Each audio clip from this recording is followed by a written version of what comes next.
Hello दोस्तों, स्वागत है आपका एजी मेडिकल के यूट्यूब चैनल पर। और आज हम बात करेंगे हाइपरटेंशन के बारे में। तो चले करते हैं बात हाइपरटेंशन के बारे में।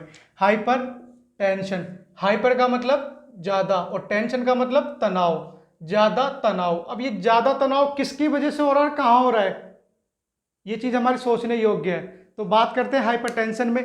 हाइपर मतलब ज़्यादा और टेंशन मतलब तनाव। टेंशन और तनाव तो समझ पा रहे हो, आपकी कोई चीज़ टेंशन दे रही है तो देने वाला कौन हुआ, ब्लड। और जा कहाँ रहा है ये टेंशन, ब्लड वेसल्स पर। तो ब्लड वेसल्स पर लगने वाला प्रेशर क्या कहलाता है, ब्लड प्रेशर। ये तो नॉर्मल चीज़ होगी। अब इस पर ये ब्लड प्रेशर ज़्यादा लगता है तो वो कहलाता है हाइपरटेंशन, और कम लगता है तो हाइपोटेंशन।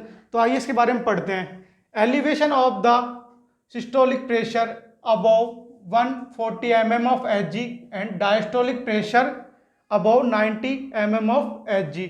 इसका मतलब कि सिस्टोलिक प्रेशर ज़्यादा हो जाए, कितना, 140 mm of Hg, और डायस्टोलिक प्रेशर ज़्यादा हो जाए, कितना, 90 mm of Hg। तो अगली बात करते हैं साइलेंट किलर। ये वर्ड आप स्पेशली याद रखें, साइलेंट किलर।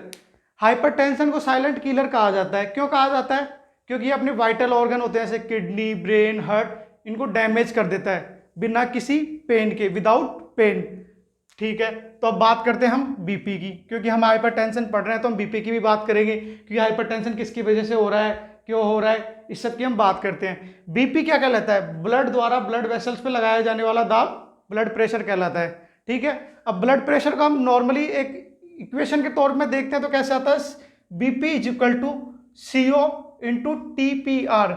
सीओ मतलब कार्डियक आउटपुट, कार्डियक आउटपुट मतलब ब्लड हार्ट से कितना आ रहा है, कार्डियक कितना आउटपुट दे रहा है, और वो आउटपुट कितना रेजिस्टेंस लगा रहा है ब्लड वेसल्स पर, वो क्या कहलाता है, ब्लड प्रेशर। अब नॉर्मल ब्लड प्रेशर कितना होता है, 120/mm of Hg, यानी 120 से 80 mm of Hg, जिसमें 120 तो हो गया हमारा सिस्टोलिक प्रेशर और 80 हो गया डायस्टोलिक प्रेशर। अब नॉर्मल ये हो गया। अब इससे थोड़ा सा जैसे बढ़ता है, कितना, 121 से 129 तक, उसको सिस्टोलिक कहते है ना, सिस्टोलिक। और दूसरा नीचे प्रेशर आता है डायस्टोलिक, 80 से 89 तक का प्रेशर। इन दोनों को मिलाकर क्या कहते हैं, प्री हाइपरटेंसिव प्रेशर। तो अब इसमें अगली बात करते हैं कि ये इसके टाइप कितने होते हैं और इसकी स्टेजेज कितनी होती है। तो हम पहले बात करेंगे स्टेज की, कि इसके कौन कौन सी स्टेज है। इसकी 3 स्टेज है, माइल्ड, मॉडरेट, सीवियर। सीवियर को हम दूसरे नाम से भी जानते हैं, क्राइसिस। अब माइल्ड की बात करते हैं। सिस्टोलिक प्रेशर 140 से 159 तक हो। जब सिस्टोलिक प्रेशर 140 से 159 तक हो और डायस्टोलिक प्रेशर 90 से 99 mm of Hg तक हो, तो वो क्या कहलाता है, माइल्ड स्टेज। अब इसकी मॉडरेट स्टेज की बात करते हैं, जिसमें सिस्टोलिक प्रेशर तो 160 से लेकर 179 mm of Hg तक हो और डायस्टोलिक प्रेशर 100 से 109 तक हो। तो ये कौन सी कहलाती है स्टेज, सेकंड स्टेज। अब थर्ड स्टेज की बात करते हैं हम, सीवियर या क्राइसिस। पहली बात तो हम समझते हैं क्राइसिस किसे कहते हैं। क्राइसिस एक ऐसी कंडीशन है जिसमें हमको इमीडिएट उस चीज़ का कोई ना कोई ट्रीटमेंट चाहिए, वो इमरजेंसी कंडीशन होगी, उसको क्राइसिस कहते हैं। अब क्राइसिस का ब्लड प्रेशर कितना रहेगा, सिस्टोलिक तो इसमें रहेगा 180 के से ज़्यादा और डायस्टोलिक रहेगा 110। अब चलो हमने स्टेज की बात कर ली, तो हम इसके टाइप्स की बात करते हैं। टाइप्स की किसके बात करेंगे हम, बेस्ड अपॉन कोज। इसके कोज के अनुसार टाइप कौन कौन से होते हैं। कोज के अनुसार हमने इनको 3 प्रकार से बांटा है, प्राइमरी, सेकेंडरी और वाइट कोट। सबसे पहले हम बात कर लेते हैं वाइट कोट की।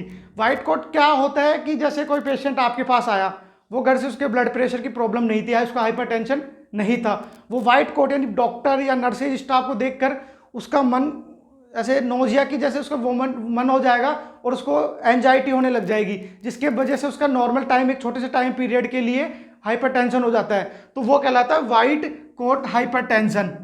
ठीक है, अब हम बात करते हैं प्राइमरी, इसेंशियल या आइडियोपैथिक। इसके 3 नाम है, प्राइमरी, इसेंशियल या आइडियोपैथिक।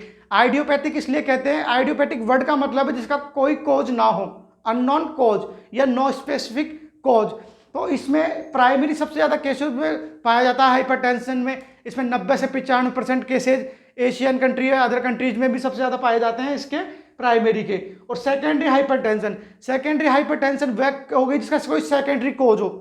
इन प्राइमरी में तो कोई कोज था नहीं, नो स्पेसिफिक, और सेकेंडरी मतलब कोई उसका कोज हो, कौन सा डिजीज कंडीशन। एग्जाम्पल के तौर पर renal failure, congestive heart failure, increase level of aldosterone. ठीक है, अब हम बात करते हैं कोज की। कोज दो प्रकार के होते हैं, मॉडिफाइड कोज और नॉन मॉडिफाइड कोज। अब मॉडिफाइड कोज में कौन कौन से हो गए, स्मोकिंग, जैसे कोई बंदा स्मोकिंग कर रहा है उसकी वजह से उसको हाइपरटेंशन हो सकता है, उसके मॉडिफाई बाद में वो छोड़ दे तो वो कम हो जाए। ठीक है, ओबेसिटी मतलब किसी को मोटापा आ गया, वो खाना पीना कम चले, अपनी डाइट पे चलेगा तो हाइपरटेंशन कम हो जाएगा। उसके बाद लाइफ स्टाइल वह कैसे जी रहा है उसके अनुसार वो लाइफ स्टाइल चेंज करता है तो उसका हाइपरटेंशन लो कर सकते हैं। और हाइपरलिपिडीमिया मतलब लिपिड एक लेवल से ज़्यादा हो जाए तो हाइपरलिपिडीमिया। ये तो हो गए अपने मॉडिफाइड कोज। और एक्सरसाइज, जैसे एक्सरसाइज करके अपन उस चीज़ को कम कर सकते हैं। एक होता है नॉन मॉडिफाइड कोज। नॉन मॉडिफाइड कोज में क्या होता है, जैसे फैमिली हिस्ट्री हो, किसी की हेरिडिटी प्रॉब्लम हो, ये जैसे परिवार में किसी को हाइपरटेंशन हो उसको हम चेंज नहीं कर सकते। एक एज भी, एक एज में 40 के बाद ज़्यादातर प्रॉब्लम होने लग जाती है, हाइपरटेंशन होने लग जाता है। और एक जैसे, और एक ये क्या बोलते हैं उसको, स्ट्रेस, स्ट्रेस आ जाता है नॉन मॉडिफाइड में, वो मॉडिफाइड में, सॉरी मॉडिफाइड में, क्योंकि मॉडिफाइड स्ट्रेस को अपन कम या ज़्यादा कर सकते हैं। और हम बात करते हैं इसके साइन और सिम्टम की। साइन इसके मोस्टली एसिम्टोमेटिक होती है, मतलब इसका कोई स्पेशल कोई साइन नहीं है। हम जनरली जो साइन सिम्टम देखते हैं उसकी बात करते हैं। पहला तो होता है हेडेक, मतलब सिर में दर्द। एपिटैक्सिस मतलब नोज ब्लीडिंग, यानी नाक से ब्लीडिंग होना। फिर बात करते हैं चेस्ट पेन की, मतलब सीने में दर्द होना। टाइनीटाइटिस का मतलब कान में, अपने ईयर में या कान में झंझनाहट की आवाज़ आना। डिजीनेस मतलब थकान। और इसमें एक अपन मॉडिफाइड कोज में बात करते हैं ड्रग की, जैसे कुछ ड्रग होती है जिससे अपना हाइपरटेंसिव कंडीशन में आ जाते हैं, जैसे कि एल्कोहल, एमडी एक्टेसी और एसिटामिनोफोन। तो अब हम बात करते हैं मेडिकल मैनेजमेंट की। तो आइए मेडिकल मैनेजमेंट की बात करते हैं। मेडिकल मैनेजमेंट दो प्रकार से किया जा सकता है, जैसे कि फार्माकोलॉजिकल और नॉन फार्माकोलॉजिकल। पहले हम बात करते हैं नॉन फार्माकोलॉजिकल मैनेजमेंट की। नॉन फार्माकोलॉजिकल मैनेजमेंट मतलब जिसमें हम फार्माकोलॉजी का कोई यूज नहीं लेंगे। मतलब अब एग्जाम्पल के तौर पर डाइट मॉडिफिकेशन। डाइट मॉडिफिकेशन का मतलब आप क्या खा रहे हो क्या नहीं, जैसे लिपिड की चीज़ें खाओगे उससे कोलेस्ट्रॉल बढ़ेगा आपका, उससे आपका हाइपरटेंसिव हो सकता है। तो अपन डाइट को कम कर कर उसका मॉडिफिकेशन कर कर हम हमारा हाइपरटेंशन को रोक सकते हैं। ये हो गया नॉन फार्माकोलॉजी। एक्सरसाइज, हम रेगुलरली एक्सरसाइज करेंगे, हमारी इम्यूनिटी ठीक रहेगी, हमारी ब्लड वेसल्स ठीक रहेगी, तो इससे हमें हाइपरटेंशन नहीं होगा। दूसरा स्ट्रेस, मोस्टली स्ट्रेस से हाइपरटेंशन ज़्यादा रहता है। स्ट्रेस में हम जैसे अब इसमें योगा करेंगे, एक्सरसाइज करेंगे, डाइट मॉडिफिकेशन करेंगे, तो इससे हमारे मेंटली स्ट्रेस कम होगा और इससे हमारा हाइपरटेंशन भी कम होगा। उसके बाद बात करते हैं स्मोकिंग। स्मोकिंग से क्या होता है, जैसे ये इसमें निकोटिन होता है, निकोटिन अपनी हार्ट रेट को बढ़ा देता है, हार्ट रेट बढ़ती है तो बीपी भी बढ़ जाता है। हम निकोटिन को कम करेंगे, हम स्मोकिंग बंद ही कर देंगे तो निकोटिन लेवल कम होगा, हार्ट रेट कम होगी और ब्लड प्रेशर भी कम हो गया। तो इस प्रकार से हम नॉन फार्माकोलॉजिकल की बात कंप्लीट करके आते हैं फार्माकोलॉजिकल। फार्माकोलॉजिकल मैनेजमेंट में काफ़ी प्रकार के मैनेजमेंट है, ये अलग अलग प्रकार से प्रिस्क्राइब के हिसाब से अपन इसका मैनेजमेंट करते हैं। तो बात करते हैं पहले डायूरेटिक। डायूरेटिक का मतलब डायूरेटिक टैबलेट्स, इंजेक्शन ये दिए जाते हैं जिसका यूरिन आउटपुट ज़्यादा होगा। तो यूरिन आउटपुट ज़्यादा होगा तो हमारी बॉडी से फ्लूइड कम होगा, फ्लूइड कम होगा तो हमारा ब्लड प्रेशर भी कम होगा। एग्जाम्पल के तौर पर फ्यूरोसेमाइड एंड क्लोरोथायोजाइड। फ्यूरोसेमाइड को अपन लैक्सिक्स के नाम से भी जानते हैं और क्लोरोथायोजाइड।